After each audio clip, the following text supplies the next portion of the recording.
Di sudut tenang perumahan Kampung Semawis, Semarang, ada sebuah rumah yang setiap paginya penuh dengan bunyi benang yang bergesekan, simpul yang dikencangkan, dan tangan yang tak pernah diam. Di sanalah Indah Prihatiningsih, 60 tahun, menenun mimpinya dengan ketekunan yang tak pernah luntur oleh waktu. Dengan mata setengah menyipit, Indah membuat simpul demi simpul kecil, menyiapkan 200 tas macrame yang akan dikirim ke Dubai. Di hadapannya, benang-benang putih bergelung rapi, seakan menunggu disentuh oleh tangan-tangan penuh cerita. Kalau sudah pegang tali begini, lupa waktu, katanya, terkikik kecil, sambil terus bekerja tanpa jeda. Perjalanan Indah bermula dari kesunyian. Tahun 2010, saat anak-anaknya mulai pergi mengejar kehidupan masing-masing, Indah mencari cara untuk mengusir sepi.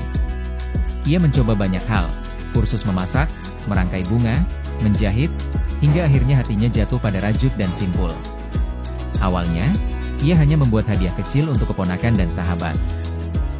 Tak disangka, dari tangan dinginnya, lahir karya-karya yang mengundang decak kagum. Dari sekadar berbagi, perlahan karyanya mulai dibeli. Dan dari langkah kecil itu, lahirlah Ekita Collection. Hari ini, tas-tas rajut, macrame, hingga wall decor buatan Indah telah menjelajah ke berbagai belahan dunia. Harga karyanya beragam, mulai Rp250.000 hingga lebih dari Rp2 juta, tergantung pada tingkat kerumitan dan teknik tapestri yang khas, perpaduan krocet dan tapestri yang membuat tiap tas terasa eksklusif dan penuh karakter. Namun perjalanan itu tidak selalu mulus. Saat pandemi melanda, Indah sempat mengajak ibu-ibu di sekitarnya untuk bergabung, namun perlahan semua harus dijalani sendiri lagi. Pesanan kecil-kecilan tetap ia kerjakan, meski tanpa banyak tangan yang membantu. Indah tidak menyerah. Seperti kantoran, ia bangun subuh, bekerja mulai pukul 8, dan sering baru berhenti saat matahari tenggelam. Rumahnya berubah menjadi pabrik kecil. Di sudut ruang tamu, di atas meja kayu yang penuh goresan, gulungan benang, gunting, dan jarum krocet berserakan.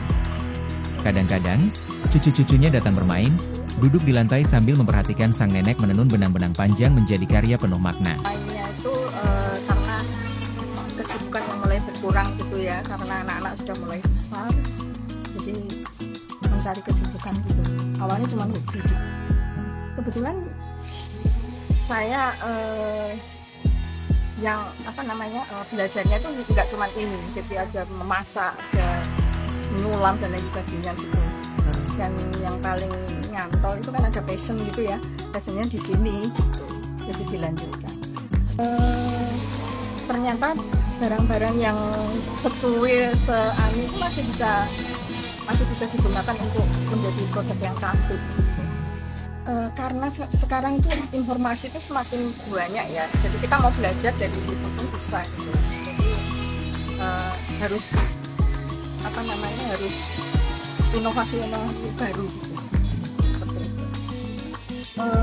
Kalau kemana aja sih, seluruh Indonesia ya. Terus kalau di luar pamer-pameran ya, terus beberapa kali ekspor dengan pihak ketiga gitu.